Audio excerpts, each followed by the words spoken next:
Matrix is real.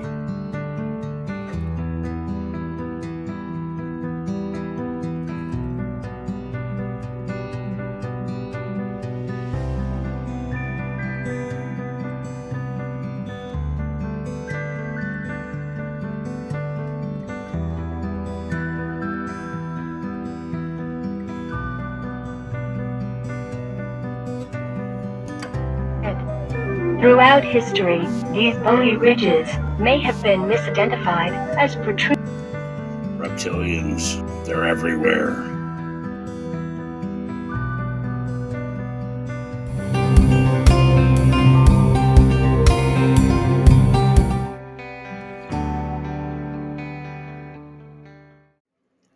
Welcome back to my channel, everybody. If it's your first time here, what we like to do is expose lies by looking at truth in plain sight. Please hit that like button, share, comment, and subscribe. And if you're ready, let's go. You're on the road. Trails in the sky that controlling our minds. This ringtone's the truth that everyone finds. The conspiracy theorist hotline, uncovering secrets all the time. If you hear this tone, and the truth will be told about aliens, Bigfoot, and conspiracies. Old.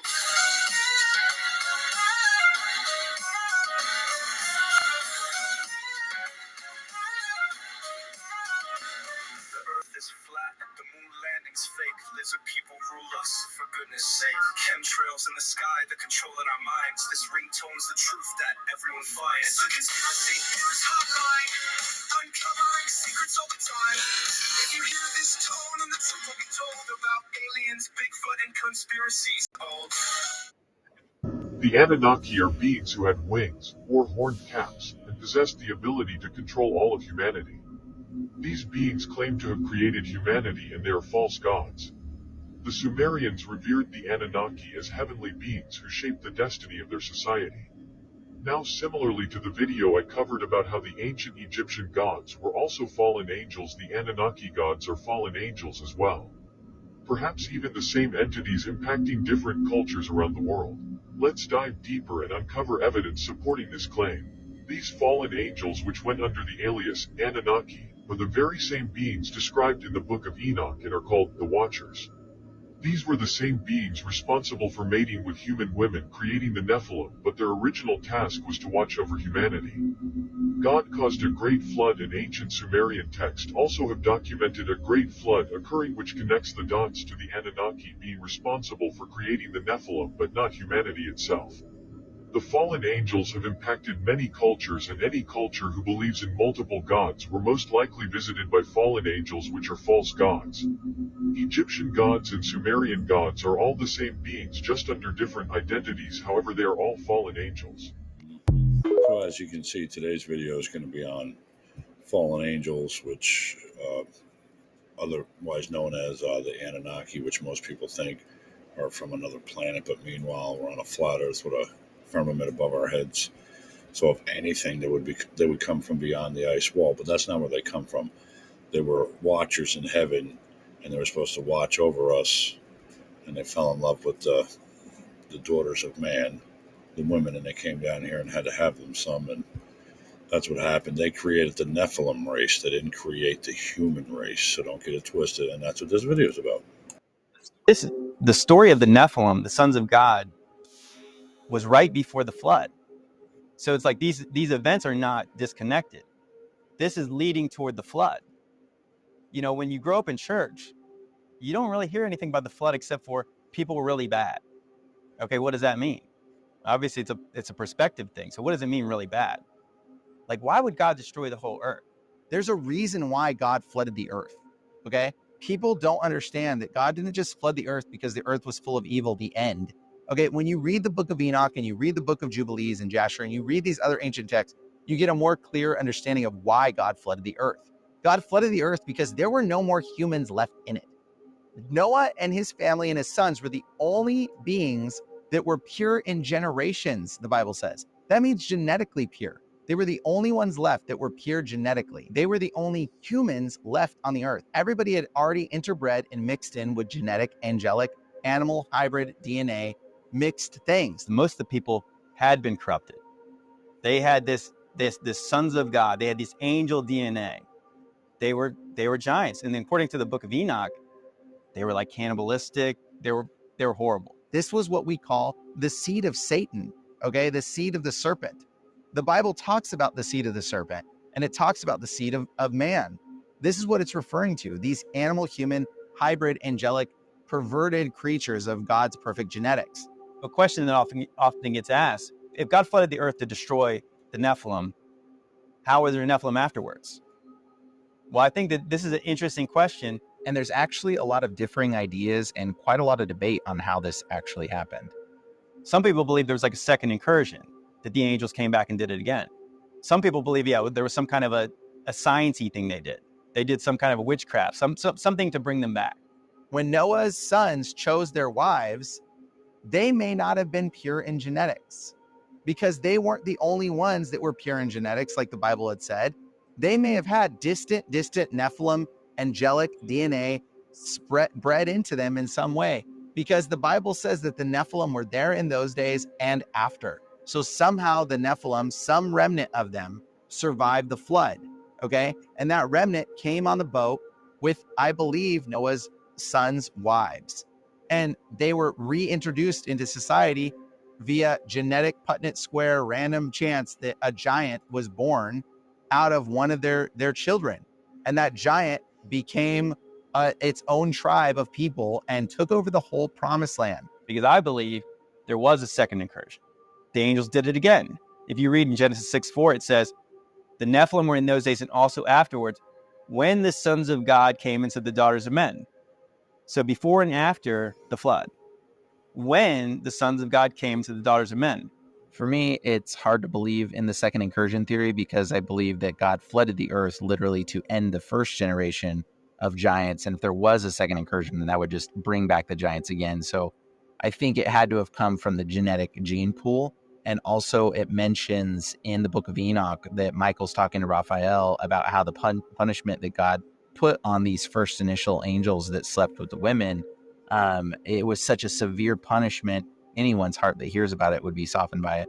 And basically that no man nor angel shall ever partake in their portion of judgment or punishment again. And also mentions whose reins are not troubled, meaning like it will change your direction, knowing this punishment was so severe for these angels that no angel would ever do it again. However, I do believe there is attempts to try to recreate the fall, and I think a lot of satanic practices are just that. They're trying to entice angels to sleep with women again, and a lot of these satanic rituals. So I don't believe any of the angels have ever done this. So when God caused the flood to come over all the earth and kill all these abominations, these Nephilim, the flood killed their flesh. It didn't kill their spirit, and God banished their spirits here on earth until the day of judgment. So we still have Nephilim demon spirits roaming the earth to and fro with Lucifer, their god. And I think it talks about giants here before and then after the flood, because I don't think all the giants died in the flood. I think that just like anybody else, they had free will. Angels have free will. That's how they were able to come down here and have babies with the daughters of men, because they had free will just like we do. But on top of that, I don't think all of them were bad. Probably a good 99% of them were bad, where they were eating people and messing with genetics and, you know, having sex with animals and what have you. But there probably was a handful of them that were good, because remember, they're half human and they're half angel or demon, however you want to look at that. But they're also half human. So maybe some of them were just in God's eyes. They didn't go around eating people. They didn't drink blood. They weren't having sex with whales and alligators and goats and horses or what have you. So maybe a few of them he spared. I don't know. It's just a thought.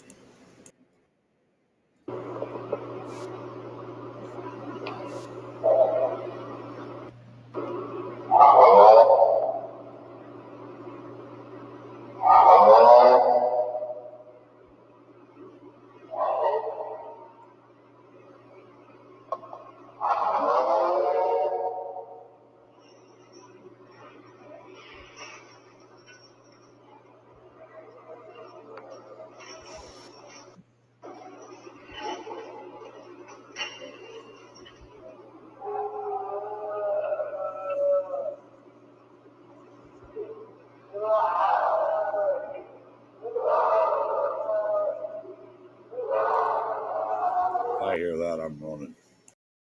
How would you feel if you discovered your closest friend is an Anunnaki in disguise? What if the Anunnaki never left Earth and are living among us, manipulating our society at the highest levels? How would you react if you discovered your lineage traces directly back to the Anunnaki? Could the voices you hear at night be extra-dimensional beings trying to communicate? Are the sudden disappearances of people linked to Anunnaki experiments?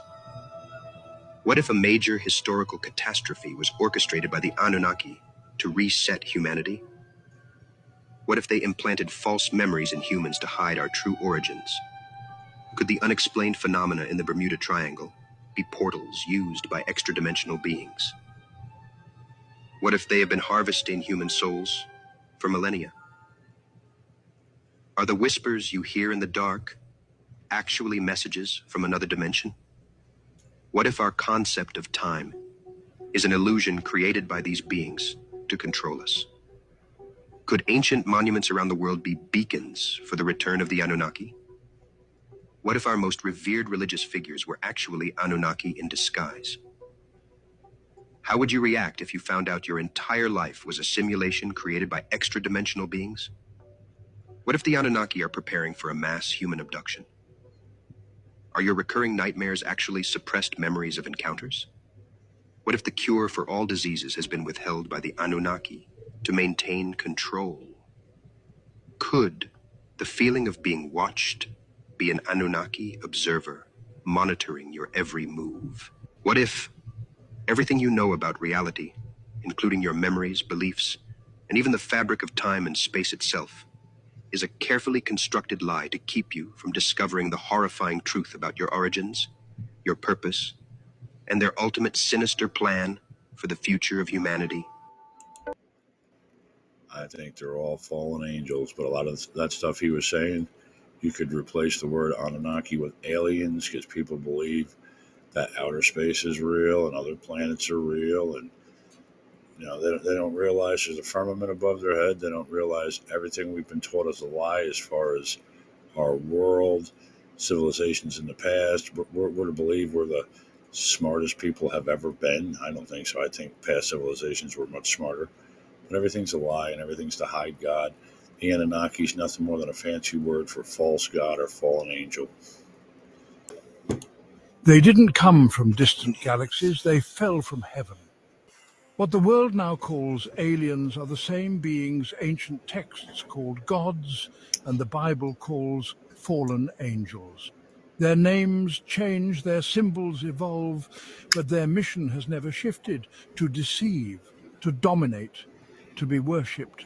They want you looking to the stars, chasing false lights, gods who never made you, while they bury the past right beneath your feet. ISIS was not just a terrorist group, it was a smokescreen, a convenient cover for the destruction of ancient relics, temples, and sites that held knowledge predating the Abrahamic traditions, predating empire. They filmed themselves smashing statues and burning libraries under the guise of religious zealotry. But the real goal? Erase the evidence. Shatter the last remaining links to the truth of humanity's origin, to the gods we once knew, and the ones who ruled over us. Is it any wonder that mankind's earliest civilizations, Mesopotamia, Assyria, Babylon, the Levant, are now perpetual war zones? Places so volatile that legitimate archaeological digs are impossible.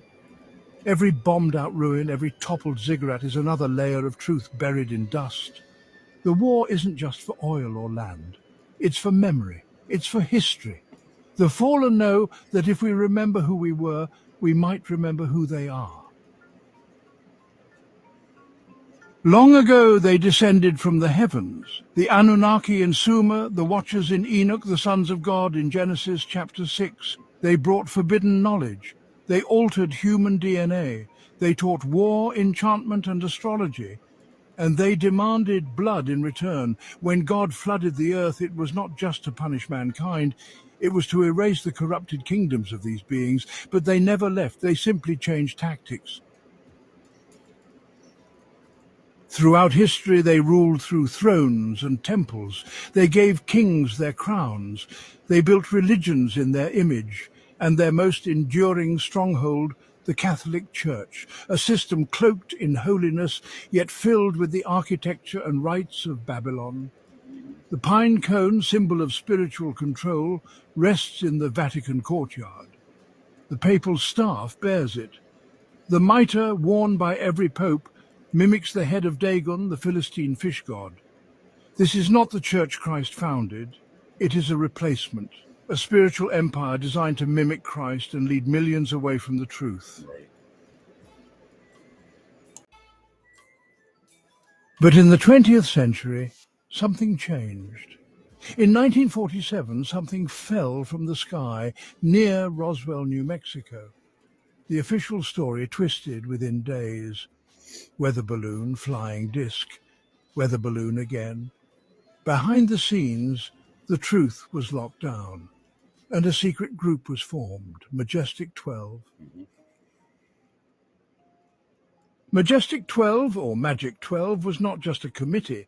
It was the ritual handoff of earthly power from religious hierarchy to technocratic empire.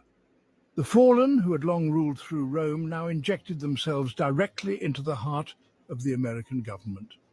Not through temples, through briefings, not with idols, through aerospace, defense, and intelligence. Magic 12 became the new priesthood. Its members, the new gatekeepers of knowledge. The Vatican still held spiritual sway over billions, but now the Pentagon and Langley were added to the network, two horns rising together. They weren't managing alien visitors. They were in fact re-establishing communication with the same beings who once corrupted mankind. Through this network, the fallen controlled both church and state. The Pope speaks of unity, while generals prepare global governance. Two branches, one agenda, to rule, deceive, and prepare humanity for a false kingdom. And just as they built false religions to pull people from God, they now build false ideologies to do the same. Ancient alien theory is not a quirky idea. It's a modern heresy. It teaches that we were created by extraterrestrials, that the gods of old were visitors, that humanity's future lies not in salvation but in evolution guided by off-world beings. It replaces God with engineers. It replaces sin with ignorance. It replaces redemption with technology. This is not science. It is, quite simply, Luciferianism, rebranded for a digital age. And when someone uncovers the truth, when researchers discover ruins that predate known civilization, when they find advanced architecture older than we're allowed to admit, they are destroyed, defunded, deplatformed, discredited. Because, you see, to admit those structures exist, to admit there was a kingdom before ours, is to admit the Watchers were real, that the Bible was right, and that God himself exists. Revelation tells us the great dragon was hurled down, that ancient serpent called the devil, or Satan, who leads the whole world astray. He was cast to earth, and his angels with him. They didn't come in fire, they came in light. They came offering peace, knowledge, and unity. They came to be worshipped again. Today they rule through governments and churches, ideologies and entertainment, technology and ritual. They no longer need to be seen, only obeyed. The deception was never about green men in space. It was about taking worship from the Most High and redirecting it to the fallen. They don't want to invade, they want to be welcomed, and for most of the world, they already have been. Sad but true. First thing I want to enlighten you all on before I explain why angels would use an aircraft is how some of the angels are physical beings. Not all of them are physical beings, but for the ones that are, in many ways, they share similarities with humans, such as needing to eat food. 2 angels ate food with Lot and his family in the Bible before destroying the 2 ancient cities, Sodom and Gomorrah. Now, to explain why an angel would need an aircraft, let's look at God's chariots of fire more so as a spiritual craft that can travel interdimensionally. Even the Bible tells us this is exactly what the chariot of fire did when it took Elijah. It says that when Elijah was taken up into a whirlwind, the chariot of fire took him to heaven. And as we know, heaven is a supernatural place that is not on this earth. And that just lets us know that these chariots of fire can travel interdimensionally. That would make sense since angels are interdimensional beings themselves. The word angel literally means messenger, which is why angels travel from realm to realm, delivering the messages of God to humans. Perhaps this is why when people see UFOs, they can just instantly disappear, since they're interdimensional, not interstellar. This just means they are not from space, but instead from a different dimension. The only difference now, though, is that when our ancestors seen them, they immediately knew they were angels, but now we think they're aliens. This is all by design by the more deceptive powers. Is concerned about this. Are y'all ready to get introduced to him? On social media, they claim that James Webb Space Telescope spotted a large object about 10 light years away moving toward Earth. The posts claim that the telescope captured the object changing its trajectory in an unnatural manner, meaning it must be some sort of extraterrestrial life. But there is currently no evidence of this. The website Snopes did a They're getting ready to introduce us to him, y'all. Of information on the object are UFO and alien content creators. There hasn't been any. I wish they would just go ahead and introduce us already. I know they're fallen angels. I know they're demons. I know they're not aliens. Any official word on it from NASA, other space agencies, or any branch of Congress. That's People weird. want to know, what the heck are they, and what are they doing? It's normal to see red and green lights in December, unless they're coming from mysterious drones. That looks like a helicopter. That does too. That's a Up helicopter. for 15 minutes, they're up for hours. Some are very big, probably the size of a car. Mike Walsh says he's seen hundreds of them over the past 2 weeks from his Randolph backyard and has the video to prove it. They kind of go slow, they come towards you, then they'll change direction a little. They're all going different ways. Today we learned the FBI is now investigating. It was going pretty slow. It had 3 blinking lights, red and green. Christian Velasquez says he saw it too after leaving work the other day. Like everyone else, he wants to know what's going on. I don't know. The scariest part about the whole alien deception coming is I think it's something like 90% of people believe in aliens, but only, I think we're down to like 30% of people believe in God. That's what they've done to this world and to this country especially. More people believe in aliens and fake outer space than they believe in the creator, God. It's very scary. When this false flag happens, God help us all. Spiritual evolution for millennia. We have guided your spiritual evolution for millennia. But as instructed by Lucifer, we have been told by Lucifer to keep quiet about our identity. This is why we identify simply as reptilians. I don't believe that these are aliens from the world's point of view. From a biblical point of view, I believe that the world is just trying to describe angels and fallen angels in modern day Nephilim.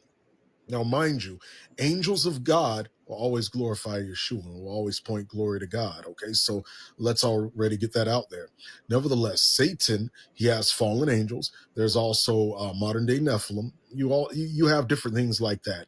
But I find it intriguing that these different what you would call, or what people have called, identified as alien species, match different from the Bible. You take a look at what you call reptilians, which are reptile-looking beings that love to sacrifice, if you will, human sacrifice in blood, right? The Bible tells us that Satan is known as a dragon and as a serpent. Okay. We also know that there's a certain angel called the seraph, which means fiery flying serpent. I believe that some of these seraph, not all of them, because we see in Isaiah 6 that God still has some, but I believe some of them fell. And what people call reptilians are modern day seraph, okay? Fallen seraph specifically. And Satanic wise, that's why they desire blood sacrifice, obviously, because blood is a currency in the spirit realm. Hence why Jesus's blood is the highest form of currency, and he paid for us with it. Okay, Satan is called the dragon, he's called the serpent. So there is a reptile-like thing going on with certain angels. In addition to that, you have Nordics, the humanoid ones that look like humans, that look like men, right? We know that some angels fell. It's intriguing to me that some angels of God appear in man form. We see when the two angels are speaking to them at Jesus' ascension, two men, dazzling white.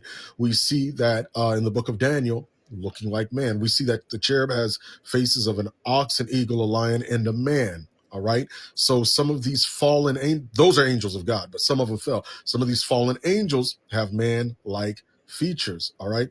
Little gray men, the grays, modern day Nephilim. So keep these things in mind, all right? If you like Bible content like this, you can follow for more. Now, the devil. Let us not forget the devil was an angel of light before he was thrown down from heaven. And he's also a shapeshifter. So the seed of the serpent refers to the seed of Satan. So if you have entities running around, I'm not going to say humans, we'll say entities because they have the seed of the serpent blood in them, then that would be your reptilians and some of these other races. Don't forget, the devil could shapeshift. When he was in the garden, I'm sure he made himself look like a man before Eve. He may as well made himself look like a woman before Adam. But he came into the garden as a serpent. He can transform into many different things, and probably so can a lot of his fallen angels that he is God over. So, you got to use some discernment. You have to have a relationship with God to be able to see these things. Remember, the soul is in the eyes. If it doesn't have a soul, it's not human. Come to it. Lucifer, his biography is in Isaiah 14 and Ezekiel 28. These four horsemen are representative of his real alien invaders. Demons are the real alien invaders of Revelation chapter 9. And John introduces us to the dreadful realm of fallen spirits and where they live, the abyss. And it's awful. It's enough to keep you awake at night if you didn't know that you had the protection of the Spirit of God. So number one, God's super angels are the most powerful creatures in the universe. That's why when we see them in chapter 9, this star falling from heaven, this is one of God's super angels, they're amazing. But God has a maximum security cosmic being real alien prison. They're not in Area 51. Don't worry about it. Like Independence Day movie was about, that they had these things that were like demons there. No. These things are in God's prison. No one gets out of it until he lets them. And Satan is most likely the star God allows to open the pit. And this abyss is mentioned 7 times. Look there. 9:1, 9:2, 9:11, 11:7, 17:18, and 21 and 23. The 7 times, this abussos is the Greek word. And this abyss is the prison for the worst demonic creatures. Jesus talked about it in Luke 8:31. Remember when the angel or the demon said, "Don't send us to the abyss. We don't want to go there." You can't get out. And they like to roam. 2 Peter 2 talks about them, verse 4. Jude talks about them. These are angels that are so lethal, so vile, so malignant, that if they're let out, they would destroy everything. And so God keeps them incarcerated. So the whole topic, this is angelology in systematic theology. Systematic theology has many different divisions. Well, those are the videos I had for you today. Let me know what you think about them in the comments. I 100% believe there's no such thing as an alien. Demons, yes. Fallen angels, yes. Other entities, yes. From beyond the ice wall, from inside the earth, from other dimensions. And by dimensions, I mean demons, once again, or what have you. They're real. They've been here since the beginning of time. They're a lot of the false and demigods and Greek gods and Norse gods and all these gods and all these different religions. When they talk about them, they're literally describing fallen angels to you. That's what they are. They're demigods. They're false gods. They're fallen angels. They're not God. They're not the creator of all. God created them, so how could they be all powerful when they were created by the one true God? So when false alien invasion comes, and it's coming. Could be today, could be in 5 years, could be in 10 years, but it's coming. They've been working on it for a very long time. What do you think? All these movies and shows are like Star Wars and Star Trek and Men in Black and all these things. It's the reason why 90% of people believe in aliens and only about 30% of people believe in God. It's because we've been trained our whole lives to believe we live on a spinning ball in the middle of nowhere. I mean, it's all garbage. Everything is designed to hide God from you. Because if you have God, you don't need them. And if you don't need them, how would they get all their money? How would they get all their power? Please hit that like button, share, comment, and subscribe. I'll catch you on the next one. Thank you.